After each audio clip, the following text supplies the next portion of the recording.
What happens when a university and local communities work together? What knowledge and stories get unlocked? What questions get asked? Through Know Your Bristol on the Move, people and organisations from all over the city have been working with university researchers, developing ways to unlock stories about heritage, culture and history that we can all learn from, enjoy and share. At the heart of the venture have been new tools, an interactive mobile app called Map Your Bristol, and the Know Your Bristol bus, an expanding mobile classroom. One of the first places the tools were used was in a neighbourhood in North Bristol. Today we've rocked up to a street party and we've been doing some oral history interviews, and we've been experimenting with a new app that we're developing, which is really a chance for communities and schools and streets, neighbours to upload content onto the website. So what I'm going to be doing is adding a new location and some photos to the Map Your Bristol app, and it's from a photo we took earlier, so I can do that from our camera roll. We know the year, that it was 1917, so I'm going to pop that in there. Now ideally people can comment on that or add their own thoughts or any new photographs or own stories that they want to add. Stuff gets uploaded onto these sites and we have this kind of multifaceted map of Bristol community histories.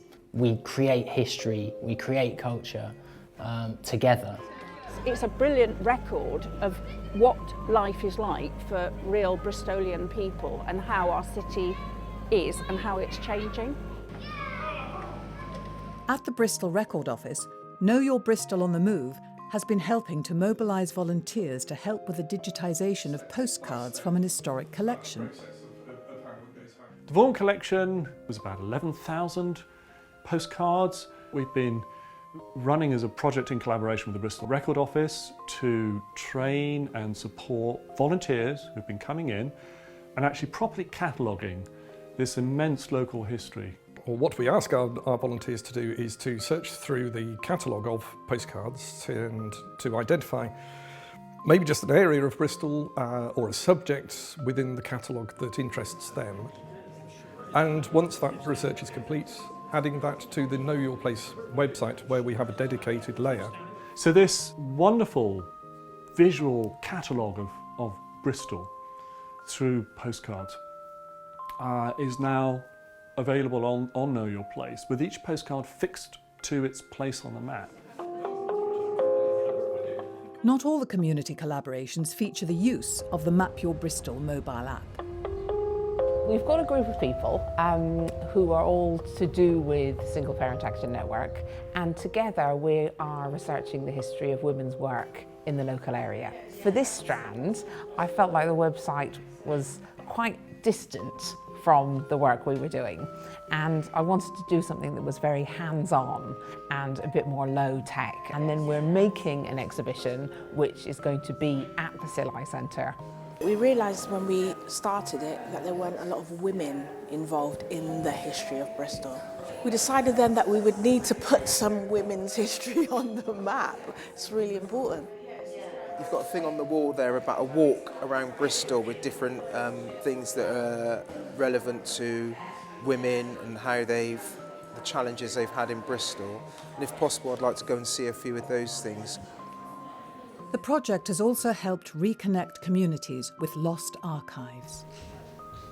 Well, tapes that were made in Bristol 40 years ago by people in Knowle West were taken to the National Film Archive and kept in the right temperature for all those years, and now money has been found as part of the University of Bristol project to have them digitised.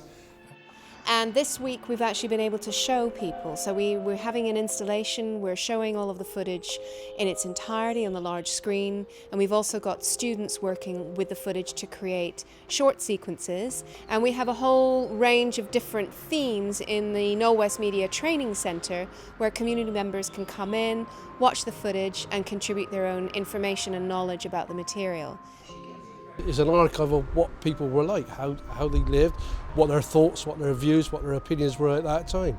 The themes and the politics haven't changed, and it really demonstrates how vital and current and important this kind of material still is.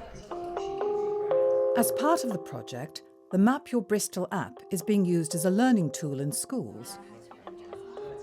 We've wanted to work with the schools because of the opportunity provided by the curriculum. We already knew that some were working with the Know Your Place website. We're going to ask them to think about personal stories, allow them to do some research, and that's what's going to be uploaded. I've got some deeds from the house to say where it's going to be built, and I got an officer copy. It says it was 10 shillings and in 1890 on the 2nd of October.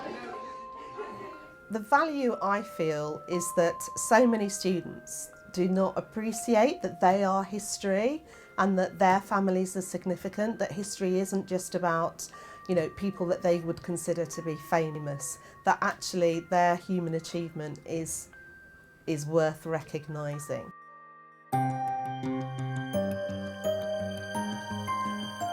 Know Your Bristol on the Move has started a whole series of fascinating conversations between researchers and a whole set of communities from across Bristol. These relationships are part of an expanding network helping both university and communities create knowledge and continue to discover and share Bristol's history, culture and heritage. It's just jaw-dropping when you look at what's there. Sometimes, you know, you can be proud about how your family history and your ancestors and what they've achieved in their lifetime. And I just think it's nice to know where we've come from and where we're at. And I sometimes think it helps to know where we want to go in our future as well.